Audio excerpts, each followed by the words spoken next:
Tyler Smith, right? I was one of the people who, I guess you can say, reacted in a negative way when he was drafted.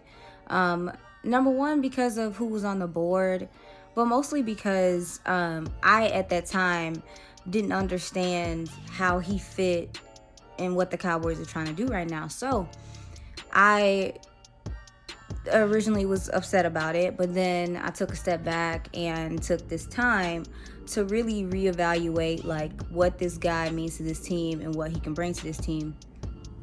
And I also realized that when I originally looked at Tyler Smith, I was like, I don't think that this guy is a day one starter in the NFL as a tackle.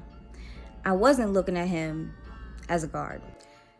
And then when I started looking at him from a guard perspective, that's when things made sense to me. Number one, obviously because of how the board fell, all the premier tackles and guards that already went at that point in time. Then, the Cowboys had them high on their draft board. Like, the Cowboys had him high on their draft board, and they weren't the only one.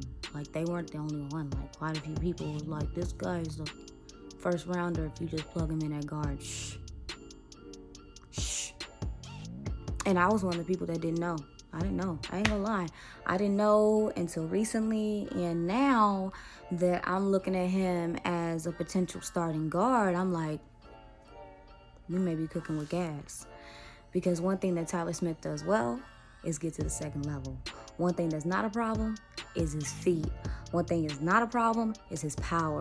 One thing that's not a problem is athleticism.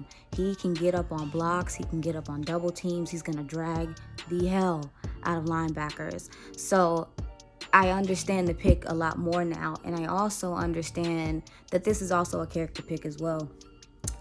This guy is a gentle giant. Even Jerry said that he's very reminiscent of Tyron, sitting next to him at his initial interview.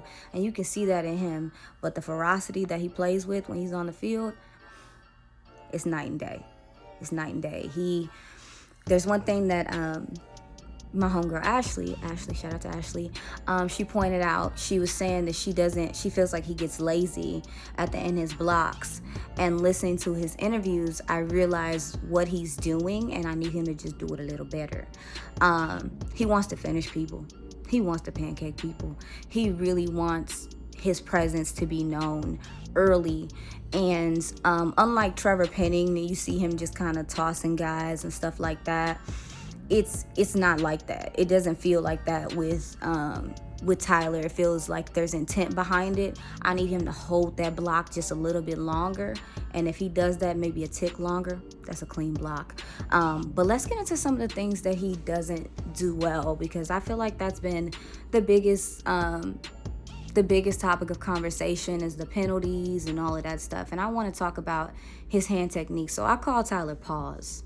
I call him Pause because looking at his film, it's miraculous that he's been able to play this position with the hand technique he's been playing with, if I'm being honest. And it's because he punches well. So I think he punches well. He punches with power.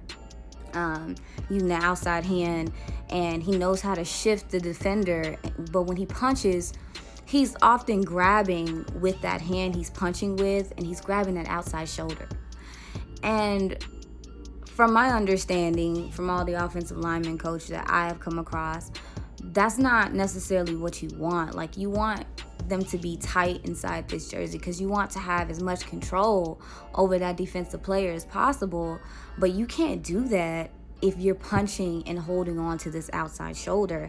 And that's something that he does often, and that's also what he's flagged for. But I also understand that that's partially his pad level being too high. I need him to get under his pads a little bit more and take better angles, because that is one thing that I have seen him improve on as well, is his kick step. So early looking at filming him from early on this season, his kick step actually was causing him to take bad angles, and it was really throwing off his quarterback's vision.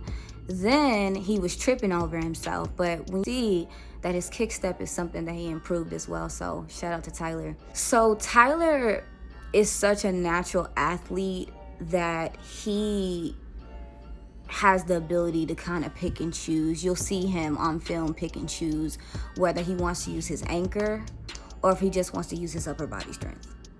Like, sometimes he'll just stand a guy up and you can tell that he's used none of the strength from his hips. It's only his upper body. And I mean, it works sometimes, I guess, but when you're talking about having Von Miller flying off the edge or freaking Aaron Donald, like, that gonna die. Like, we can't be doing that. Like, he needs to sit into his hips, and he really needs to learn how to control these blocks. And if I'm an offensive line coach, I'm trying to figure out how to put that together. I'm trying to figure out how to get him to sit in his anchor, but to also use his upper body strength as well to make sure he gets leverage on these guys. So those are probably the only things that I think that he needs to work on, from a technical standpoint. His pause.